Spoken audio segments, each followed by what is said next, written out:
Good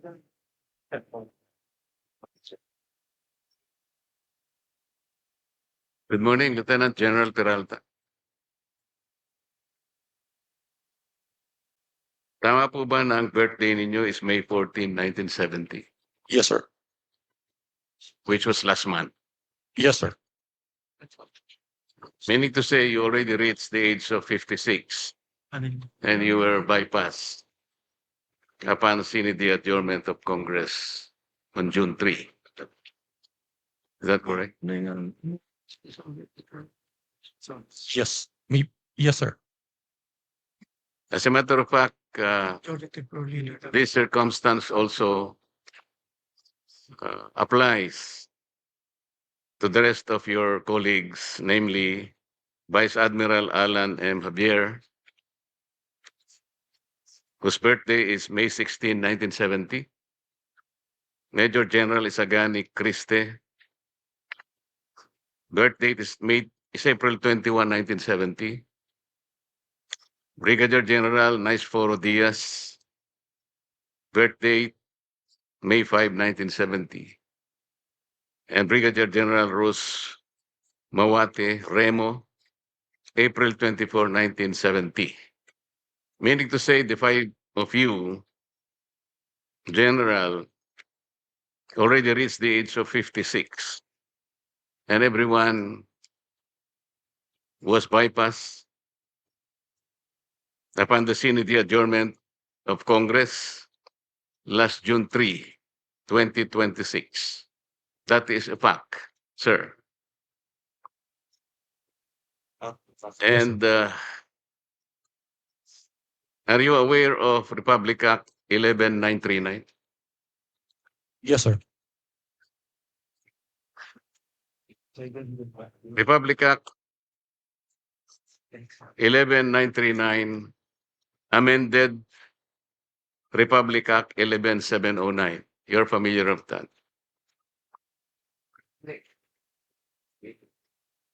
Do you know why I am citing this particular law, General? Yes, sir. Why? We are less than 1 year, sir. Yes, you are correct. Section 2 of Republic Act 11709, which is now Section 1 of 11939, last paragraph, says that to be eligible for appointment or promotion to the grade of Brigadier General or Commodore O-07 or higher, except for positions under Sections 2A and 2B, the officer must have at least 1 year remaining of active service before compulsory retirement. And would you say that you lack at least 1 year remaining of active service before your compulsory retirement? Yes, sir. We were ordered to come here, sir, and we are directed to appear before the commission appointments. And so therefore, it only means that the five of you may no longer be eligible for reappointment in view of the prohibition under Section 1 of Republic Act 11939. Am I correct, sir? Yes, sir. Thank you. Thank you, Mr. Chair. Thank you, Honorable Marcos. Honorable Senator Ping Lacson is recognized. Yes, Mr. Chairman. Just for clarity, I believe and I was told by the Secretary of the Commission on Appointments that the ad interim appointments of this fine gentleman and lady is a mere resubmission of their previous ad interim appointments given before the resumption, the May 25, 2026 resumption of the first regular session. And since this is a special session, it is a continuation of the first regular session. Therefore, hindi pa po sila pasok do sa 1 year ban. Kasi hindi naman po nila kasalanan na nagkagulo-gulo kami dito sa Senado at hindi na take up yung kanilang confirmation. So with that manifestation, Mr. Chairman, I move that we recommend to the plenary the confirmation of the aforestated or aforementioned gentleman and lady in plenary. I so move, Mr. Chairman. There's, yes, Honorable Rizal Taveras. Second the motion, Mr. Chair. Any objection to the motion duly seconded? Mr. Chair, Yes, Honorable Albano is recognized. Mr. Chair, Your Honors, on the part of the minority, we place on record our full support for the confirmation of the 5 generals and flag officers of the Armed Forces of the Philippines, whose appointments are now under consideration. These officers have rendered long and distinguished service to the nation.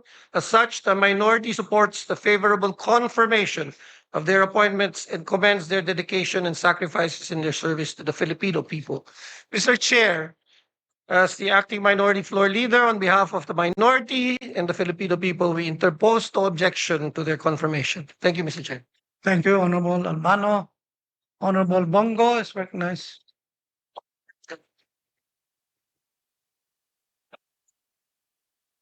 Mr. Chair, esteemed colleagues, allow me to express my full support for this commission.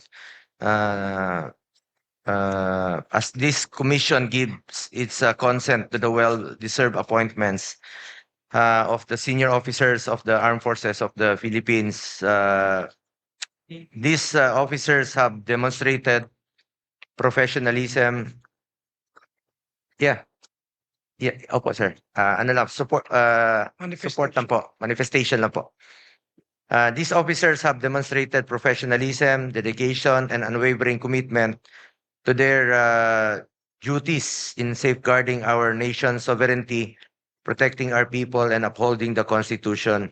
Wala na po akong katanungan sa kanila. And in fact, itong dalawa, no, si Vice Admiral Alan Madrid Javier, Lieutenant General Edmundo Peralta are mga tanglaw diwa, class of 92. Their years of service, leadership, and sacrifice reflect the highest ideals of military service and have earned them the trust and confidence of their fellow servicemen. At naintindihan ko rin po na yung 1 year bar rule, no, na dapat nilang mahabol dahil bawat star na alam po ni Senator Ping Lacson yan noon pa, parati nating pinaglalaban dahil napakahalaga po sa kanila yung 1 star na madagdag sa kanila. Yan po'y dala-dala na nila hanggang sa kanilang pagtanda. At maraming salamat rin po Senator Ping sa mga suporta mo noon sa sundalo. Mr. Chair, dahil sa kanilang kabayanihan at pagbibigay serbisyo sa ating bansa, gusto ko lang pong bigyang pagkilala at pagpupugay sina Vice Admiral Alan Madrid Javier, Lieutenant General Edmundo Peralta, Philippine Army, Major General Isagani Ocampo Criste, na naging PSG rin po nung panahon ni dating Pangulong Rodrigo Duterte, Brigadier General Nice Foro, no? Medrana Diaz Jr., Philippine Army, and Brigadier General Rosa Mawate Remo, women in uniform. Ma'am, sa panahon ng banta sa seguridad, sakuna at iba't pang hamon sa kapayapaan at kaayusan, sila ay naninindigan at naglingkod ng buong katapatan sa iba't ibang tungkulin at responsibilidad na kanilang ginagampanan. Napatunayan ng mga opisyal nito ang kanilang kakayahang mamuno at maglingkod. Panahon ng pandemya, panahon ng giyera sa Marawi, bagyo, lindol, baha, patuloy kayo nagtatrabaho para sa ating mga kababayan. At maalala ko po, nung panahon ni dating Pangulong Rodrigo Duterte, pinaglaban natin na madoble po ang sahod ng entry position ng military at lahat po ng uniform personnel. Dahil po yan sa inyong sakripisyo para sa bayan at hindi po natin mararating itong kinaroroonan natin kung hindi po dahil sa inyo. As our first line of defense, your continued courage and commitment are vital to defending our country's honor, rights, and future. We also call on you to remain steadfast in protecting our sovereignty.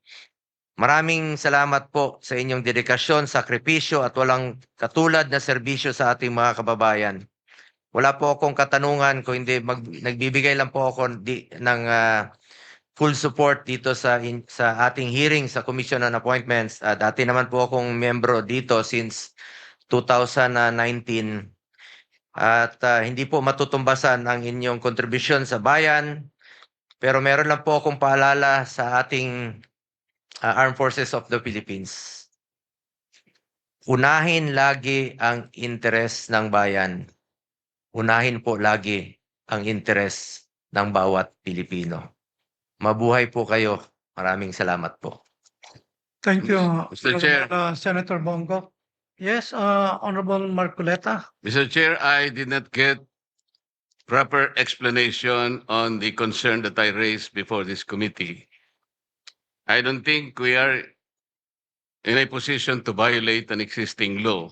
What I heard is an assumption that was passed on to the secretary of this commission. Somebody presumed that the appointment made last year is supposed to be continued. May I ask the secretary to explain that, if that assumption is correct? And if that assumption is enough to override the clear provision of the law? Honorable Lacson. Again, I'd like to clarify, hindi po last year. Before May 25, 2026, yung nag-resume tayo ng first regular session. Kasi nag-break tayo. Bago tayo mag-resume, they were given ad interim appointments by the President. So yun po yung ina-apply natin because a special session that we are having today is a continuation of the first regular session, Mr. Chairman. So yung birthday nila fell after.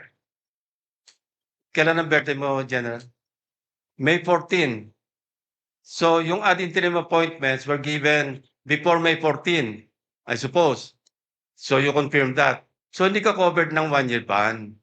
That's the clarification that I manifested earlier, Mr. Chairman. How about the others? Covered sila ng hindi sila covered ng 1-year ban when they were given their ad interim appointments Before their before birthday, May 25, di ba?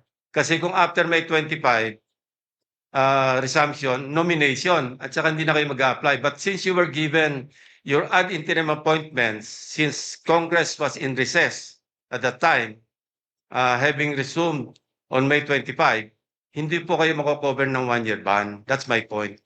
So I hope I satisfy the query posited by the Honorable Marcoleta. Thank you, Mr. Chairman. Well, Mr. Chair, that is an assumption. Somebody should explain from this committee if that assumption is correct. Because the law is the law. They have just reached their age of 56. And they were bypassed. That is a fact. We cannot change that fact, Mr. Chair. That is the only point that I'm trying to raise here. Kasi maliwanag po yung sinasabi naming batas. Wala po tayong personalan dito. I hope that these 5 officers, gusto ko rin naman sila na mailagay natin sa tamang ayos ng kanilang confirmation. But there is a hurdle here. Yun lang ang problema rito, Mr. Chair. Kasi maliwanag po yung sinasabi ng batas. Lumilitaw, after their compulsory retirement, less than 1 year na eh. As a matter of fact, they were unable to submit the documents for confirmation only, siguro, hindi ko po alam, but only the secretary can testify when exactly were they able to complete the documents for confirmation.